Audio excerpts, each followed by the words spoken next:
이제 그 관할이 포털이라든가 뭐 이런 앱 마켓 이런 부분이에요. 그때 한참 이슈가 됐던 게 구글 같은 경우에 원래 그 무료로 이렇게 시작을 해서 후발주자였는데 애플을 이기고 70대 30으로 이렇게 앞서 나가는 그 앱 마켓이 됐어요. 네. 우리 다 안드로이드를 쓰잖아요. 그랬는데 갑자기 신뢰를 깨고 우리도 30%다 수수료를 받겠다 이렇게 선언을 해서 그 부분에서 이렇게 갑질 방지법을 발의를 제가 제일 먼저 했고 다행히 많은 의원들이 같이 해주셔서 한 7명이 같이 했고 한 1년 넘게 공전을 하다가 통과가 됐어요. 사실은 구글하고 뭐 김앤장하고 다 들어와가지고 엄청 로비도 하고 이거 안 된다, 뭐 통상 문제까지 있다, 뭐 미국하고 사이가 안 좋아질 거다, 뭐 이런 루머까지 퍼뜨리면서 했는데 나중에 보니까 미국에서도 이런 법이 필요하다고 그러고 유럽이라든가 뭐 인도 이런 데서도 지금 다들 우리나라를 벤치마킹해서 그런 방지법을 만들고 있거든요. 그래서 그 부분이 통과돼서 다행이긴 한데 역시나 다국적 기업이라 그런지 우회하는 방법을 찾아서 지금 꼼수를 쓰고 있어요. 그래서 그런 부분에 대해서 좀 더 다 실효적으로 할 수 있게 실은 우리 그 창작자들이나 젊은 그런 그 스타트업 하시는 분들이 그렇게 30% 매출의 30%를 떼가면 사업을 아예 접어야 된다라고 하시더라고요. 그래서 그 부분에 대해서 좀 빨리 더 실효적인 대책이 나왔으면 좋겠다 이런 의견이라 그 부분은 계속 챙기고 있고요. 그 뒤에 이제 산자 위에 와서 우리 에너지 전환하고 이 중소기업 벤처분을 하고 있고 간단하게 에너지 말씀드리면 너무 잘 아시겠지만 원래 우리 정부가 굉장히 잘하고 있고 글로벌 스탠다드로 지금 아리백이라든가 재생에너지 부분을 우리가 국가 경쟁력을 갖춰야 나중에 우리가 수출도 잘 할 수 있는데 그 윤석열 정부가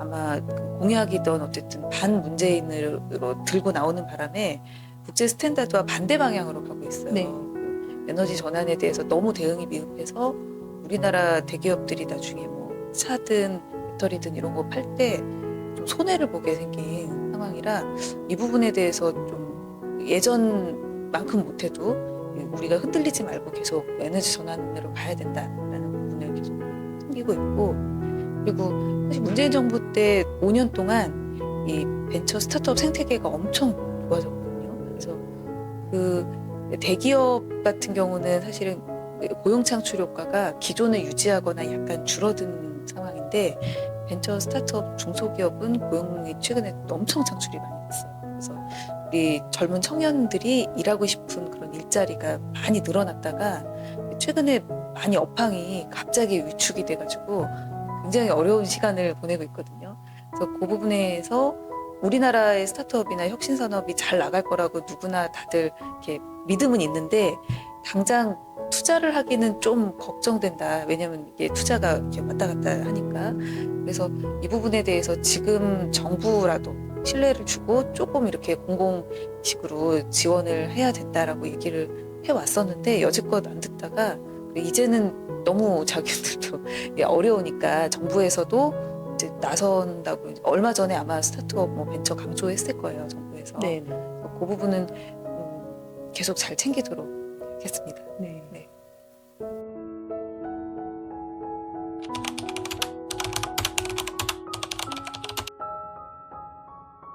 지금 청년들이 가장 그 필요로 하고 그 어려운 부분은 일자리인 것 같아요. 이게 이 부분에 대해서 아마 지금 현재 경제 상황도 그렇고 구조적으로 인구가 갑자기 좀 나이든 세대들이 지금 아직 많이 필요로 한 부분이라 인구 구조상 지금 신규 채용이 굉장히 좀 어려운 상황이에요. 그러다 보니까 청년 고용 문제가 굉장히 어려움을 겪고 있는데 실제로 최근 1년 동안 1년 넘게 가장 그 저평가를 받고 있는 정부 그 국정 부정평가를 받고 있는 항목 중에 꼴찌에서 두 번째가 고용 분야입니다. 질 좋은 일자리도 없어졌고 그리고 전체적으로 최근에 일자리가 조금 늘어났는데 그중에 청년 일자리는 더 많이 줄었어요. 그러다 보니까 청년분들이 현 정권에 대해서도 많이 실망을 해서 돌아섰는데 이분들이 어디로 가야 될지 지금 누구를 믿어야 될지 아직은 마음을 못 정한 상태인 것 같아요. 그래서 지금 윤석열 정부 같은 경우는 검찰이라든가 뭐 이런 부분에 대해서 더 많이 관심을 갖고 있기 때문에 경제나 민생이나 청년 일자리에 대해서 민주당에서 그래도 다수당이니까 저희라도 좀 책임지고 이렇게 좋은 정책을 하는데 많이 챙기고 있습니다. 네. 네.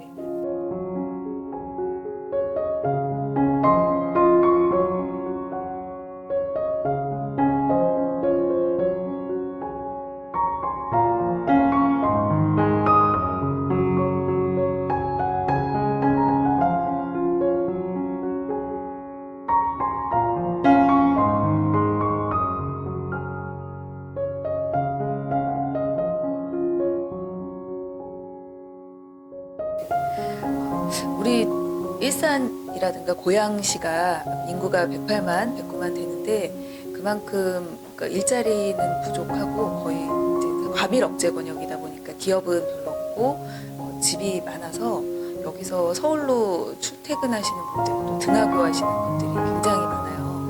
근데 점점 이렇게 아마 주변에 파주, 김포도 늘어나다 보니까 교통이 많이 힘들어 하시더라고요.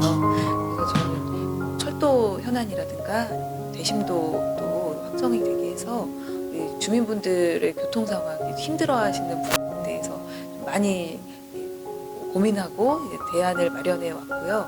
이 부분에 대해서 많은 분들이 좋아하시더라고요.